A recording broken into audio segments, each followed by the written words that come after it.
What's up, guys? I'm Chris Spags here, back with another Four Corners video for today's 7-game MLB main slate, courtesy of Osmo.com. Now, even though we just have 7 games today, there are a lot of angles to consider, a lot of leverage plays to think about making with your lineups today. So like this video right now, leave a comment down below telling me your favorite one-off hitter on today's slate. I'll jump in there later to talk with you guys, but again, support means a ton. The likes, the comments, all the interaction, all of that helps me out quite a bit. So like the video right now and leave a comment down below. The first corner I would hit on today are the top pitchers on today's slate, and the first guy who jumps out is going to be Justin Verlander, projected for a ton of ownership as a top-owned option industry-wide, 56% owned expected on DraftKings, 38% on FanDuel, 53% on Yahoo. He's got 3.3 implied runs against him, and that looks very solid on the slate. Verlander's about as good as he's ever been with an 11.4 Ks per 9 and a 13.5% swinging strike rate. I do think the Twins lineup across from him is a bit of a danger. They've had top of slate hitting with a 235 ISO and a 276 batting average so far this year, and there isn't much in the way of strikeouts with them with 18.5% strikeouts in their projected lineup,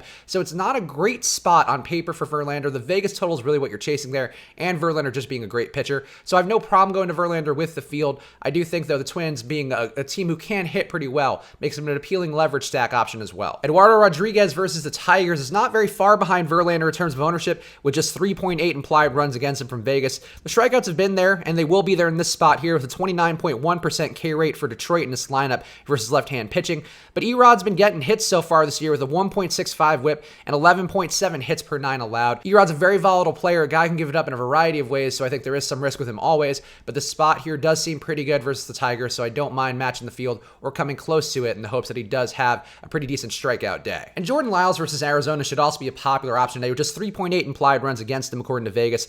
Lyles has been doing a good job limiting damage so far in 2019 with a .88 whip and a 1.6% home run rate. There are some big strikeout guys on Arizona's side like Christian Walker has a 40.3% strikeout rate, but the projected lineup only has an 18.2% aggregate K rate, so probably not a lot of strikeouts there for Lyles to pick up. I think he's still a mostly safe option. I don't expect him to get blown up, but he doesn't have the upside of Verlander and Rodriguez, and even though those guys do have a little bit of risk, I'd rather go to them than Lyles. The next corner I want to hit onto the top stacks for today, and Houston's stack going against Cole Stewart, getting 5.7 implied runs, looks like a top option. Stewart's just coming up from AAA, and he doesn't miss bats going back to last year with just a 7% swinging strike rate. He also has avoided home runs well, though, with a paltry 0.6% home run rate. The Astros' usual suspects of George Springer, Jose Altuve, and Alex Bregman seem solid. I have no problem stacking the Astros a variety of ways. Cole Stewart, not that great of a pitcher, but I think the fact that he's not giving up home runs means you'll probably see less one-off upside and more of a likelihood of these guys hitting and getting runs in that way. A Red Sox stack versus Tyson Ross also looks like it'll be pretty popular today with 5.7 implied runs in their favor. Ross isn't striking out anyone, but he's been egregiously bad versus lefties with a 1.63 whip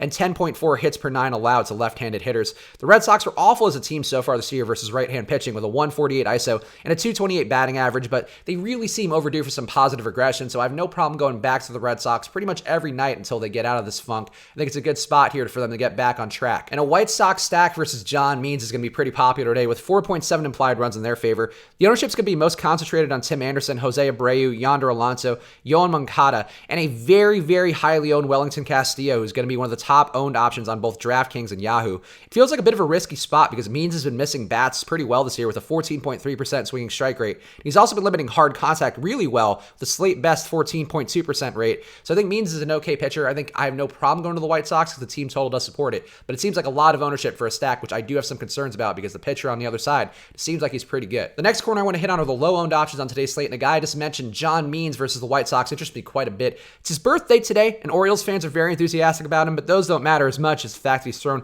upwards of 80-plus pitches so far this year. He's got the stuff to get strikeouts both with his performance and the fact that the White Sox projected lineup has a 27% aggregate strikeout rate. The White Sox have been hitting well, but I think Means has the stuff to beat them today. I'm a little bit worried about the Vegas total, but I think some exposure to John Means, given that he's so cheap and he does have good stuff. It does interest me a bit. A Dodgers stack versus Cole Hamels is a little bit interesting today, even though they have just 4 implied runs in their favor, and Hamels has been pitching pretty well with a .85 whip and a 3.08 xFIP. But the fact that the Dodgers are really priced down here, and it's a spot versus Cole Hamels, a guy doesn't miss bats terribly well, and the Dodgers are able to hit. I think it's tough to bank on them today, but they're aggressively cheaply priced. Guys like Justin Turner and David Freese, I think, are hard to ignore with the upside they have, hitting high up in the order. It's a spot here I don't mind going to some Dodgers, probably not a ton because the Vegas total doesn't support it like crazy, but Hamels is a guy who can get blown up. The Dodgers have the ability to do it, so I don't mind some exposure. And an Orioles stack going against Irvin Santana seems pretty appealing. They have 5.3 implied runs in their favor, and ownership is really only expected to be on Jonathan Villar and Chris Davis. Santana's 2.19 whip and 5% swinging strike rate in 2019 are the worst on the slate, so guys like Trey Mancini Mancini, Dwight Smith Jr., and Renato Nunez, they have enough pop to hurt him. So I do like this Orioles stack in general. I think if you want to go to VR and Davis, that's fine, but I'd rather go to some of these lower-owned guys who I think have better upside in this matchup. And the last corner I want to hit on today are some of the one-off plays that I find the most interesting.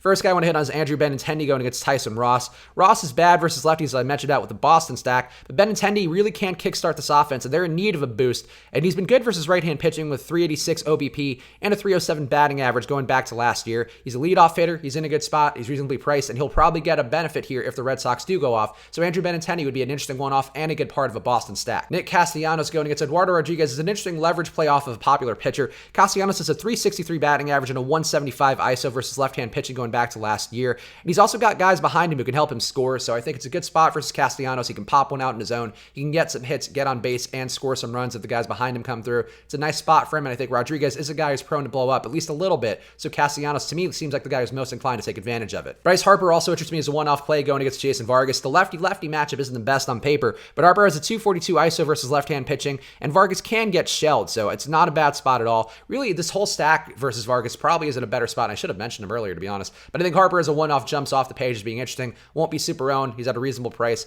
I think Harper's in a good spot. And Mike Trout's always a viable one-off play, but going against CC Sabathia in particular, it's a nice spot. Sabathia's been getting guys out so far this year, but his 5.4% swing strike rate is a bad sign versus Trout. The ability for Trout to make contact is a real danger. Sabathia's given up 0 home runs on the year so far. That seems like it's due for some regression the other way. Mike Trout's certainly a guy who can knock it out of the park anywhere, so I think it's a good spot for him. I think Trout's a strong one-off play tonight, even though he's a strong one-off play pretty much every night. So there you go. Those are my thoughts on today's slate, and as always, I will jump into the comments with you guys later. So like the video right now, leave a comment down below. Any of your one-off hitter picks or any questions for me, any data you want me to pull up, just drop it in there. I'll talk with you guys a little bit later today. So like the video right now, support the Four Corners, and give a comment down below. And check the promo code SWITCHINHEDGE to get half off your first month of any package at Osmo.com. An MLB package with Fantasy Cruncher, you got that. Get half off of that package. Fantasy Cruncher Pro coming out soon. Going to have a lot of innovations to help you make better lineups, as well as see the lineups of pros out there and what they're doing. So get in there now. Get half off your first month with the promo code SWITCHINHEDGE. And I'll be back again tomorrow for another Four Corners video, so good luck.